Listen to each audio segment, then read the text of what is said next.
Good morning, D11. I am UM Clark Macasio from Apex 11 branch. And for today's training, ang topic natin is Insurance 101. Of course, before we proceed sa mga special topics natin, like sales process, product knowledge, and paano mag-navigate ng mga Cube app, very important for us na magkaroon ng introduction with Insurance 101. So for today's training, meron lang tayong mga i-discuss na mga iilan ng mga terminologies. So para magkaroon lang kayo ng clear idea, meron tayong dalawang license na pwedeng i-explore. Meron tayong traditional license and meron tayong VUL or variable license. So umpisahan natin sa first type of insurance or yung variable or tinatawag din na VUL. Para simple nyo mas maintindihan, no, VUL or variable, so basically ito lang yung tinatawag din nila na InsurAvest. So insurance with investment. So basically meron siyang insurance coverage or protection coverage, no, nandiyan yung mga critical illness, death benefit, or pwede rin mga hospital reimbursement, and meron din siyang kasama, no, na investment component or ito yung kumbaga part na pwedeng i-withdraw ni client.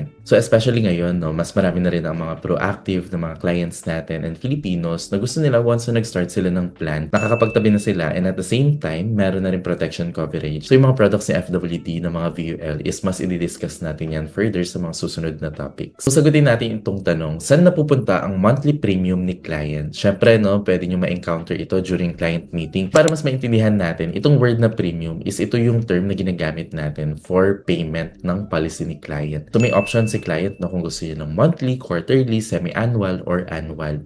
So saan nga ba napupunta ang premium or hulog ni client? First is sa insurance or sa protection coverage. Tulad ng nabanggit ko kanina, no, pwede itong mapunta sa death benefit, pwede makapag-claim si client if na-diagnose ng critical illness. Meron tayong major and minor critical illness, no, dito sa FWD. Meron din, no, if due to accident yung cause ng pagkawala. Hospitalization, if ma-admit or ma-confine si client, is meron din siyang ma-reimburse. And at the same time, meron din tayong waiver of premium na if ever man, no, na ma-diagnose sa critical illness si client, is hindi niya naisipin yung mga future premiums niya. Ang kinagandahan with VUL or variable plans, no, is meron na rin siyang investment component. Ibig sabihin, no, meron na siyang kumbaga forced savings na eventually pwede niyang i-partial withdraw or i-full withdrawal. Pero para transparent tayo with our clients, no, maganda na during client meeting, masabi natin, no, na yung hulog or premium ni client is hindi po yun yung pwede niyang ma-withdraw or exact na amount na pwede po mag-grow sa kanyang policy. Kumbaga, no, yung premium natin is of course, nakaalat yan sa insurance or protection coverage natin. But at the same time, meron na rin percentage, no, na napupunta sa investment na over time mas nag-grow. Of course, no, we don't encourage naman na yung clients natin is mag-full withdrawal. Kasi once na nag-withdraw sila ng full withdrawal, no, sa kanilang investment, is mataterminate yung policy. So maganda na mag-iwan ng ating minimum. Ngayon, proceed naman tayo with traditional products. Actually, with the FWD, no, very competitive din ang ating mga traditional products. So basically guys, no, kung yung VUL or variable is with investment, ito, kumbaga, pure protection coverage. Ibig sabihin, wala siyang investment or savings component. Pero yun, kung makikita nyo dito, wala man siyang savings or investment. Meron naman siyang cash value or ito yung mga loanable. So para mas ma-appreciate natin, sagutin ulit natin itong tanong, saan napupunta ang monthly premium ni client for traditional products? So dito, purely napupunta siya sa insurance or protection coverage. No, meron siyang death benefit, critical illness, accident, hospitalization, waiver, no. Same naman sa pwede nyo ma-enjoy with variable.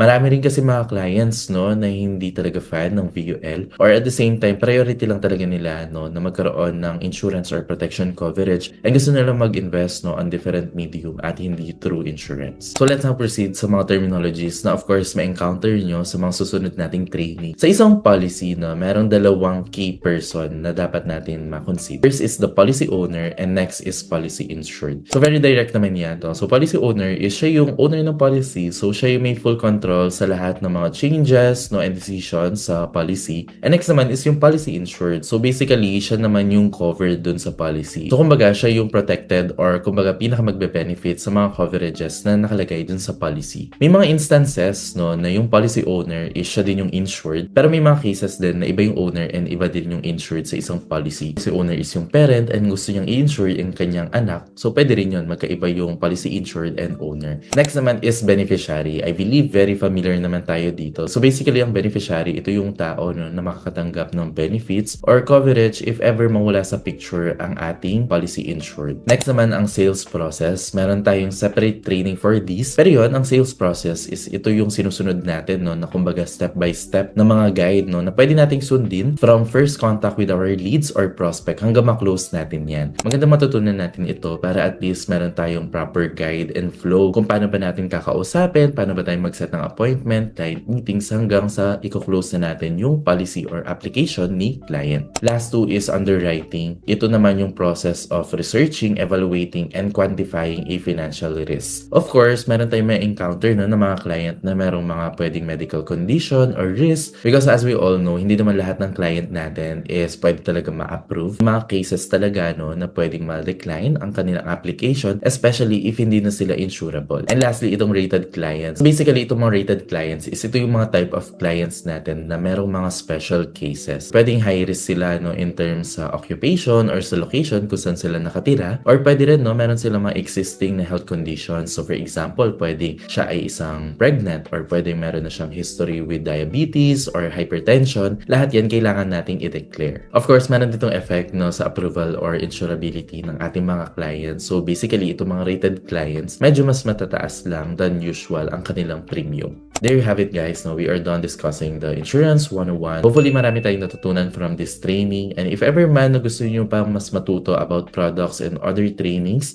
panoorin nyo lang yung other training videos natin. Thank you guys for listening.